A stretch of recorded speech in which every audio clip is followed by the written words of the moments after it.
It was an unusually cold afternoon in the city, the kind of day when wind sliced through even the thickest coats, and silence hung between skyscrapers like fog. Donald Trump, recently stepping out of a downtown hotel, had deviated from his tightly orchestrated schedule. Flanked by two discreet but ever-watchful bodyguards, he strolled into a less polished part of the city, a place where polished shoes and expensive watches rarely touched the pavement. Whether it was curiosity, nostalgia, or a calculated political gesture was unclear. But what followed was anything but expected. A row of forgotten faces lined the shadows beneath a worn concrete bridge. People passed them every day, most never slowing down. Some looked, most didn't. But Trump stopped. There, slumped against a pillar and wrapped in a tattered military coat, was a man whose posture didn't reflect typical defeat. His back was straight. His face, though smudged and weary, held a quiet fire.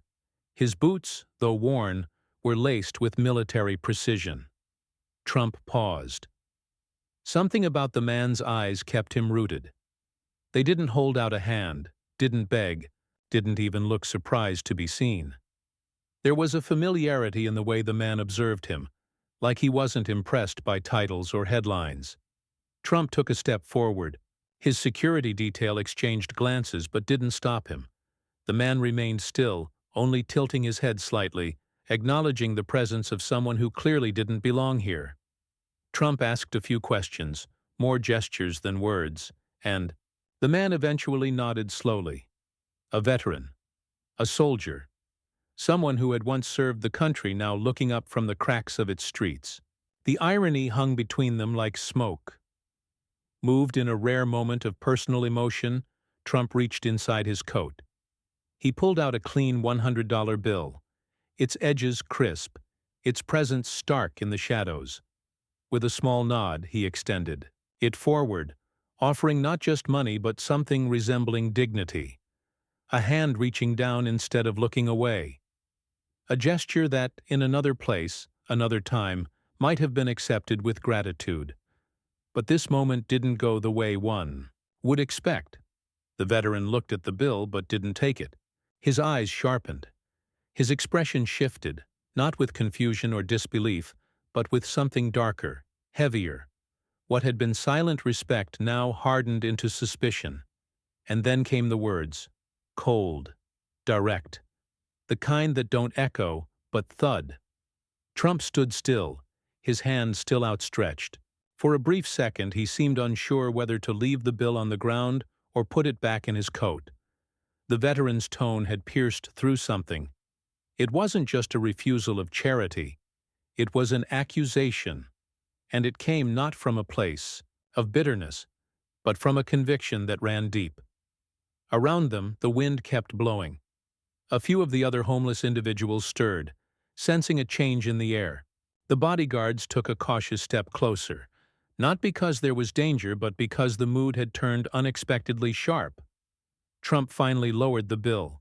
His fingers curled around it, slower now. The man beneath the bridge hadn't raised. His voice hadn't stood up, hadn't done anything outwardly confrontational, yet the weight of what he said had unsettled the moment completely. Trump didn't leave right away. There was something in his eyes that flickered, a mixture of surprise, frustration, and something more difficult to pin down. The situation had cracked the surface of the public figure just slightly, and beneath that, something real began to rise. Trump's hand, now withdrawn, held the bill loosely as if it had lost its meaning. The man beneath the bridge, whose face was marked by both time and battle, did not speak again. He simply stared. It wasn't contemptuous or theatrical, but deliberate and knowing. That quiet look held a message that words couldn't entirely capture, and it was this unspoken weight that made the atmosphere feel increasingly suffocating. Trump stepped back, but not in defeat. There was a flicker of irritation on his face, as though someone had crossed an unspoken boundary. Yet what lingered more than irritation was confusion. He had expected gratitude, maybe admiration. Instead, he had found defiance. Defiance not, wrapped in aggression. but in principle. And it was that principle that unsettled him. The veteran remained motionless. He didn't follow up with another word, didn't ask for an explanation. What he had said had been enough. Around them, the wind moved litter across the sidewalk, and the buzz of traffic seemed to recede. The world carried on as if it hadn't, just watched two completely different realities collide. For a few long seconds, Trump didn't move. Then his bodyguard leaned in quietly, murmuring something under his breath. Trump gave a short nod, but his gaze stayed locked on the man beneath the bridge. He wasn't ready to walk away just yet. There was something about this moment that bothered him more than he wanted to admit. He asked for the veteran's name, trying to reassert some control over the situation. The man didn't answer. He only turned his head slightly, as if the question itself was too shallow to warrant a response. His silence was louder than anything he could have said. That was when Trump's expression began to harden. The gesture of generosity had been thrown back in his face, and the accusation, though spoken plainly, was not a light one. Fraudulent, undeserving, ruining the country. Those weren't words that simply bounced off a public figure like Trump. They burrowed. This wasn't some late-night talk show or opposition rally. This wasn't a polished debate or a news segment that could be countered in the morning. This was raw, intimate, and disturbingly real. The kind of moment no one could prepare for. Trump turned slightly to his right, as if considering walking away. But then, almost impulsively, he turned back. He stepped forward again, his tone shifting. This time there was no sympathy, no soft offering. His voice, though low, carried a force behind it. He demanded to know why the man believed what he did. What gave him the right to stand in rags and judge someone who had sat in the highest seat of power? The veteran blinked slowly. And then, finally, he spoke again. His words were not loud, but each one landed like a heavy stone. He recounted moments not from headlines, but from lived experience. He spoke of broken promises to those who served, about the widening chasm between those in suits and those in camouflage. He described the feeling of being used, then discarded. He described the pride he once felt serving a country that no longer felt familiar. Trump stood in silence. The veteran was not yelling. He was not performing. And that made it worse. It made it harder to dismiss. The surrounding air grew colder. Even the bodyguards, who were trained to be stone-faced, looked uncomfortable. They weren't used to their boss being spoken to like this, especially not by someone with so little to lose. For a long time, no one said anything more. The bill, still crumpled in Trump's hand, remained untouched. Eventually, he put it back into his coat, slowly, as if the gesture had become meaningless. But instead of leaving, Trump sat down. He didn't sit beside the man, but a few feet away on a concrete slab, just far enough to preserve his distance, yet close enough to still feel the heat of the exchange. It was a strange sight, a man of immense wealth and power sitting in the dirt-stained silence of a broken street, next to someone whose life had slipped through the cracks. There was a different kind of conversation now, one no longer driven by roles, titles, or assumptions. It didn't happen through words, but through presence, and even if neither man admitted it, something had begun to shift. The moment lingered, held together by a fragile silence that no camera would capture and no speech could repair. Trump, seated a few feet away on that cold slab of concrete, was far removed from his usual world of marble floors and gold-plated elevators. The contrast between the man who once ruled from behind a podium and the man now bundled in threadbare camouflage could not have been sharper. Yet here they were, separated only by inches and ideology. It would have been easy for Trump to walk away, to dismiss the veteran's words as misguided or ungrateful. But he didn't. Something about the conviction in that voice had taken root. This wasn't just political opposition. It wasn't even personal hatred. It was deeper, born from a life that had crumbled not from laziness, but from the slow erosion of purpose. The veteran didn't look at him again. He wasn't interested in having a debate. His statement had been made. His life, now silent and still, spoke louder than any words could. But as Trump sat there, not moving, he began to notice things. The dirt under the man's fingernails, the frayed edge of a badge still sewn to his jacket, a duffel bag beside him, faded, but still tightly packed like a soldier ready for deployment. It wasn't just homelessness, it was a collapsed identity. Trump leaned forward slightly, elbows on his knees. He didn't say anything, but his presence began to feel different now, less like a gesture, and more like a reckoning. And it wasn't long before people started to notice. A few pedestrians slowed down. Some pulled out phones. A pair of local news reporters nearby caught wind of something unusual and crept closer with their cameras at the ready. Yet Trump didn't perform. He didn't pose or wave. He didn't even glance at the growing audience. His focus remained on the ground in front of him, as though he was seeing something he hadn't looked at in years. Eventually, he spoke again. His voice was quieter now. There was no demand, no bravado, just a question, not for argument, but for understanding. He wanted to know what had happened, not in a general sense, but to this man specifically. What had gone wrong? What had brought him from battlefield to bridge? The veteran stayed quiet for a long time. Then slowly, almost reluctantly, he began to speak. Not to explain himself, but to confront reality. He told the story in fragments. Injuries that never healed properly. Promises of support that never arrived. Job applications ignored. Rental agreements denied. Benefits delayed. Each piece of the story was small, but together they formed a portrait of a man who had once stood tall and had been gradually broken down, not by one decision, but by 1,000 small cuts over years. As the story unfolded, something else became clear. This man hadn't just lost a home or a job. He had lost belief. Belief in the system, in leadership, in the idea that sacrifice would be rewarded, that America would take care of its own. Trump listened. He didn't interrupt.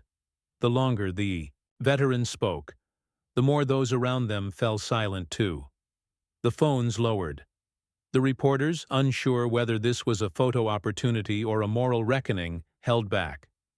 What emerged in that space was not sympathy. It wasn't even forgiveness. It was clarity, the kind that strips away titles and fame, leaving only the undeniable truth that something was deeply broken. And it wasn't just the man under the bridge. Then, without any ceremony, the veteran stood up. Slowly, stiffly, as if each movement required calculation. He didn't tower over Trump, but the shift in position felt symbolic. He looked down not with anger anymore, but with resolve. There was no plea for help, no request. He had told his story not to gain pity, but to reclaim dignity. And then he turned his back. The crowd murmured. Some expected Trump to follow him. Others expected him to lash out or try to spin the moment into something redeemable. But instead, Trump remained seated. For the first time in a long while, he looked small, not in stature, but in understanding. The weight of what had just been shared hung over him like a cold fog. The veteran disappeared around the corner, and with him, the opportunity for resolution. What remained was the image of a powerful man sitting still, grappling with the echo of a voice that refused to be silenced by charity. As the veteran disappeared into the shadows of the street, the growing crowd around Trump stayed eerily still. Their anticipation, once electrified by the presence of a former president, had shifted into something heavier. No one knew what they had just witnessed, only that it didn't fit into any predictable narrative. It wasn't a feel-good moment. It wasn't a scandal either. It was something in between, raw, jarring, unresolved. Trump remained seated on the concrete slab, staring at the space where the man had stood moments earlier. His usual armor of confidence seemed thinner now. The streets had stripped something away from him that no political opponent or televised debate ever could. This wasn't about approval ratings or rally applause. It was about one man and one truth. A truth that couldn't be dodged with charm or dismissed with a tweet. Eventually, one of the bodyguards stepped forward, hesitant. He asked if Trump was ready to leave. For a moment, Trump didn't answer. Then, slowly, he rose. His suit bore faint streaks of grime from the slab, an unintentional mark that seemed oddly fitting. He dusted himself off, not with vanity, but with detachment, like someone unsure whether they even belonged in their own clothes anymore. The crowd parted as he walked through. Some murmured words of encouragement. Others kept their phones aimed, hoping he might say something. But Trump didn't speak. His silence said more than any statement could. Later that evening, the moment went viral. A single blurry video posted online showed Trump sitting across from a homeless man beneath a bridge. The footage caught only fragments of their exchange, but it was enough to ignite fierce discussion. Some praised Trump for attempting to help. Others hailed the veteran for standing firm in the face of a system he believed had failed him. Cable news devoured the moment with predictable ferocity. Some networks framed it as a humanitarian gesture gone unappreciated. Others dissected the veteran's accusations, using them as ammunition in long-standing critiques. Commentators debated whether Trump had shown humility or humiliation. No one could fully agree, and that only made the moment grow more powerful. But while the country argued, Trump retreated. The next day, he canceled a series of public appearances. His aides issued vague statements about scheduling conflicts, though those close to him knew better. Something about that encounter had gotten under his skin. Not because he had been challenged, he was used to that, but because the challenge had come from someone who had no reason to lie, no motive to grandstand, someone with nothing left to lose. Inside one of his properties, Trump sat alone in a private suite. Television screens blinked silently with coverage of the incident. His reflection in the darkened glass looked tired, not physically, but in a way that came from being exposed to something inconveniently real. He poured himself a drink, but left it untouched. Instead, he reached for a notepad. For a man known for speaking off the cuff, it was unusual.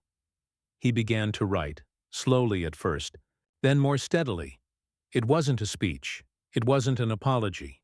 It was something he hadn't done in a long time. He was processing. The veteran's words replayed in his mind with stubborn clarity. They were not polished. They weren't even eloquent. But they were honest. Brutally so. The kind of honesty that doesn't try to sway. It simply stands. That night, Trump called a member of his staff and asked for a briefing on veteran homelessness statistics. The staffer hesitated, thinking it was for a press statement. But Trump didn't mention media. He asked for real numbers, case studies, data, and more importantly, stories. The next morning, without any announcement, Trump returned to the same area. His motorcade remained parked at a distance. He wore a plain coat.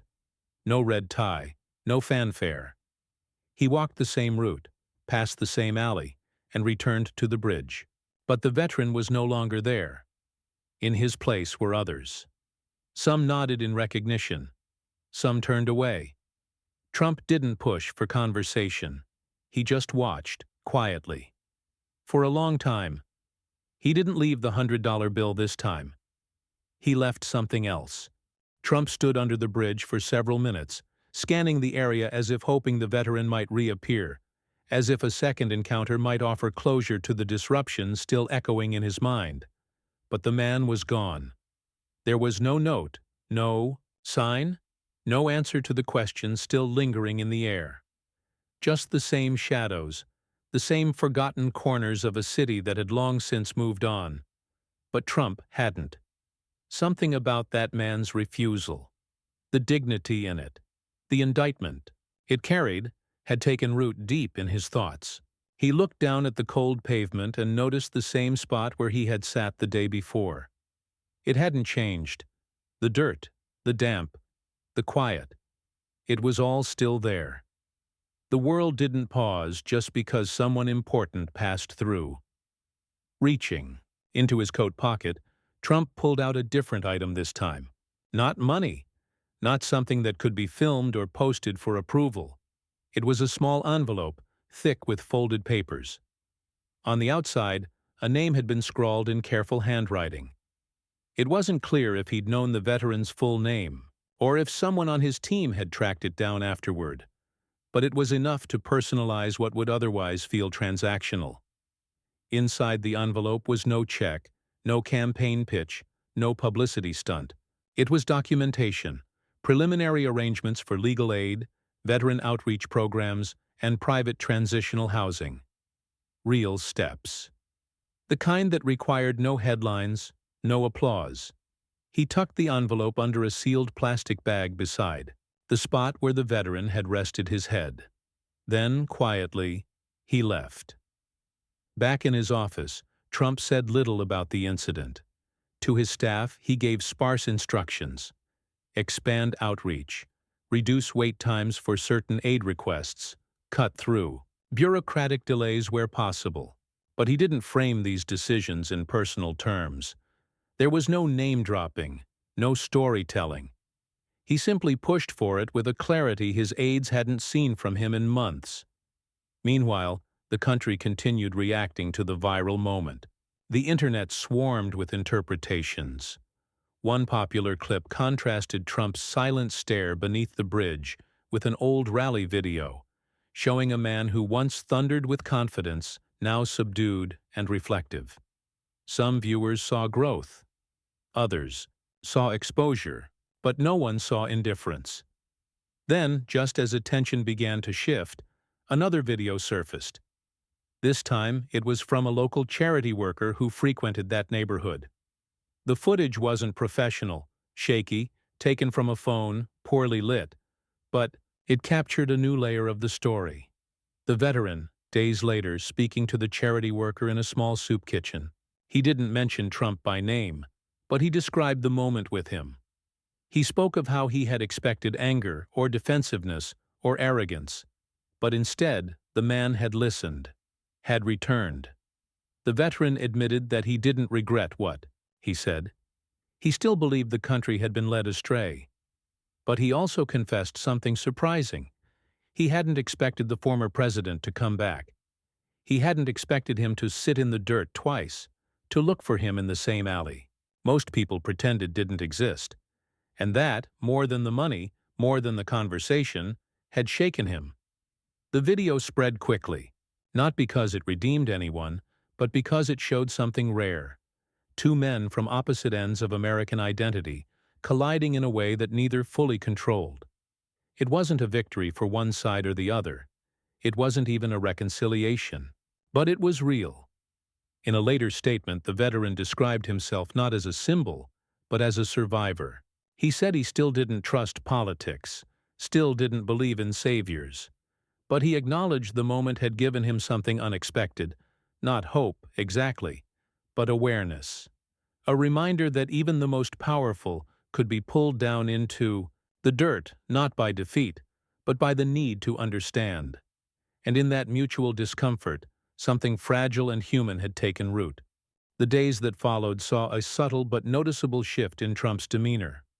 He moved through meetings more deliberately, listened more intently, and challenged his team not with theatrics, but with pointed, uncomfortable questions. He had always been a man shaped by confrontation. But this was different. This wasn't a fight against an opponent. It was a reckoning with a reality he had long ignored or misunderstood. Behind closed doors, Trump pushed for a quiet initiative. No press releases, no stage lights. It was focused on supporting veterans who had fallen through the cracks, those no longer visible to the bureaucratic systems that claimed to serve them. He began reallocating private funds, not to charities already overflowing with attention, but to grassroots organizations working silently in cities just like the one where the encounter had taken place. But none of this was broadcast. He never mentioned the veteran publicly, never invoked the incident to prove a point. It wasn't about redeeming his image. It was about something more difficult to admit. Guilt. The veteran, meanwhile, was never found again in that alley. The soup kitchen worker who had recorded his final comments said he disappeared shortly after. Whether he had moved on to a shelter, a new city, or back into the anonymity of the streets, no one could say. His absence created more questions than answers, and yet his presence lingered, especially in the mind of the man who had once offered him a bill and received a judgment instead. Trump found himself thinking about the man more often than he expected. He revisited the memory not with bitterness, but with a strange kind of respect. The veteran hadn't shouted, hadn't begged. He had simply stood his ground and forced one of the most powerful men in the country to confront the limits of his influence. It had been a moment without compromise, one that carried no reward, no political upside, and no guaranteed outcome. But it had been honest. For a man who had once relied on being larger than life, Trump was now beginning to grasp the value in being small, being close to the ground, close to the noise of the street, the smell of damp concrete, the tension of meeting someone eye to eye with nothing to shield the truth. He didn't speak about it even to those closest to him, but his choices began to reflect it. He restructured a few advisory teams, replaced those who only offered praise with those willing to challenge him. He opened his schedule to private meetings with individuals who had experienced systemic failures, firsthand. Not lobbyists, not executives, but people. Some days, those conversations were awkward, even tense, but they were real. Meanwhile, the public discourse surrounding the encounter evolved. What began as a shocking headline turned into something else. Editorials began to appear, not defending Trump, but recognizing the discomfort of that moment as something uniquely American.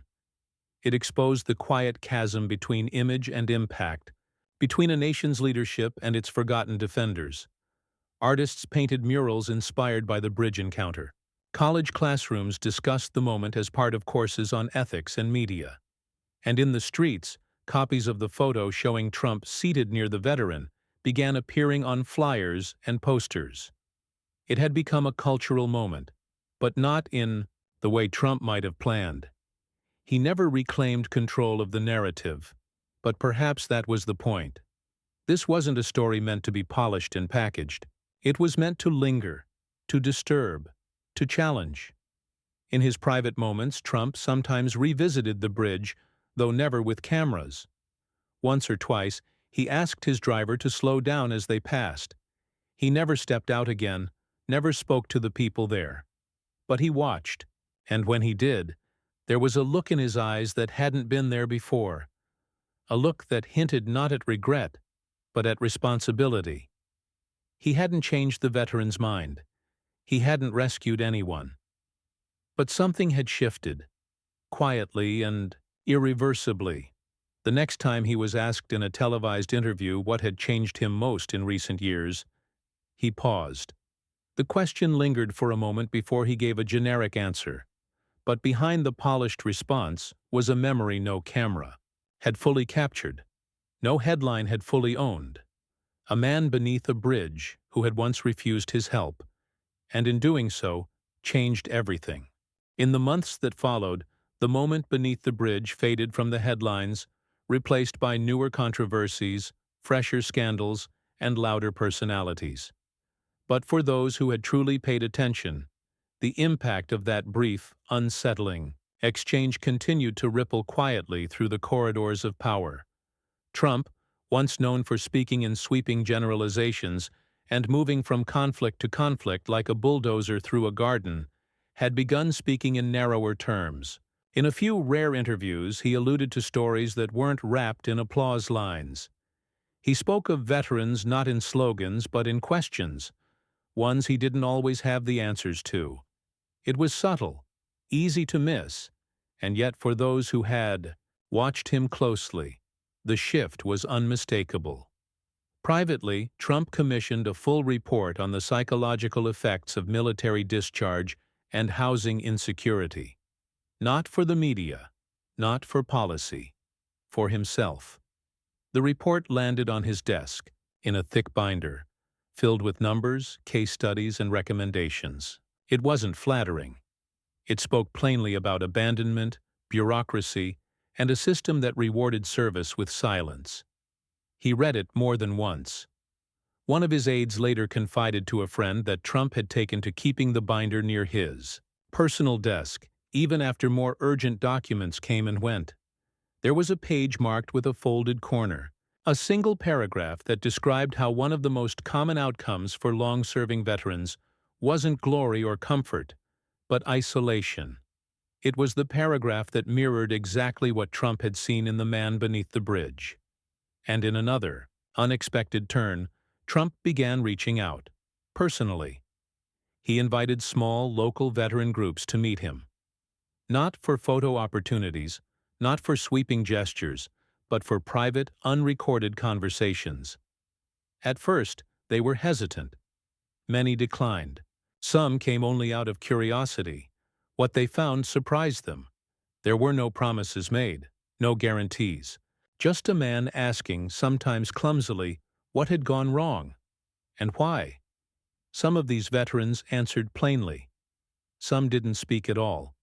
But each interaction left a mark. Not all were forgiving.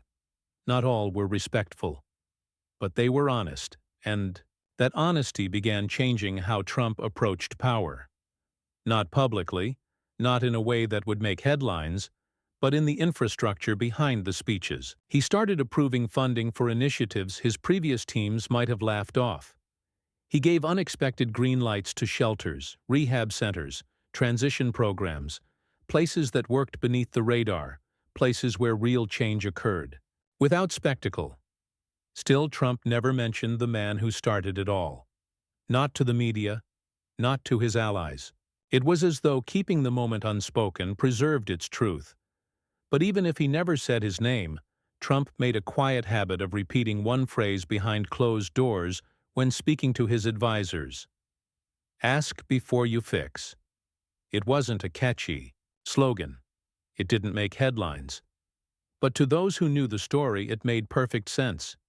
It echoed what had taken place beneath the bridge. A man asking to be heard before being helped. A man refusing charity that didn't come with understanding. Elsewhere, the story took on a life of its own.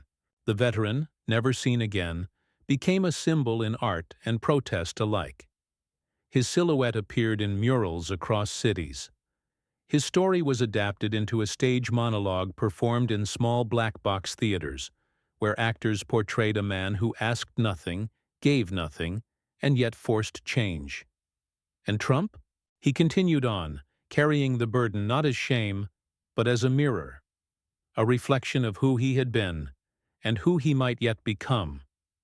The transformation wasn't perfect. He was still himself, proud, combative, ambitious. But somewhere deep beneath, the showmanship, the encounter had anchored him in something deeper, something unavoidable. And those who had doubted whether a man like him could be moved by anything outside of self-interest were left reconsidering what power looked like when stripped of performance. The final chapter of the story didn't come with an ovation. It didn't arrive in a press release or a televised town hall. It happened on a cold winter morning, months after the encounter beneath the bridge had faded from public memory, replaced by newer crises and noisier spectacles. But for Donald Trump, the memory had never faded. He arrived early, alone except for a driver who stayed behind in the car. The cemetery stretched out before him in quiet rows of uniform headstones, blanketed by frost. A silence hung in the air, thick, unmoving. There was no press, no speech prepared, no flag to wave. Just a man, dressed in a long black coat, walking slowly toward a modest grave marker near the rear. The stone was newly placed. The name etched on it was not famous. It held no titles, no ranks beyond the simple recognition of military service. But it was the name Trump had remembered. The veteran had died 3 weeks earlier in a different city, quietly, without fanfare. A heart condition, they said. No family had claimed the body. He was buried by a nonprofit that worked with unclaimed veterans, the same group Trump had quietly funded after their first meeting.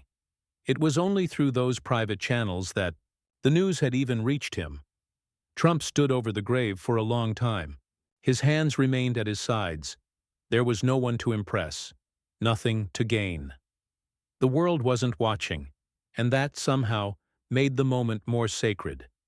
He didn't say anything, but something settled in him, something that had eluded him through years of noise and triumph and backlash.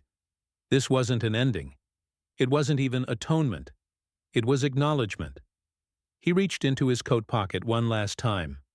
Not for a bill, not for a statement, but for a small object, something personal. A challenge coin once gifted to him during his presidency by a wounded veteran. He had kept it out of habit, more of a token than a treasure, but now it meant something else entirely. He knelt and placed the coin gently at the base of the headstone. Then he stood, and with a final glance, turned and walked back toward the car. There were no cameras to follow him, no social media post, no reminder of what he had done. Just the mark of a man who had once offered help and been refused, not with hatred, but with a conviction that forced him to look inward. In the end, the story didn't end in reconciliation. It didn't end in bitterness either. It ended in the quiet realization that power isn't always about control. Sometimes it's about the humility to be changed. Back at his estate, Trump resumed life as usual. Meetings resumed, public appearances continued.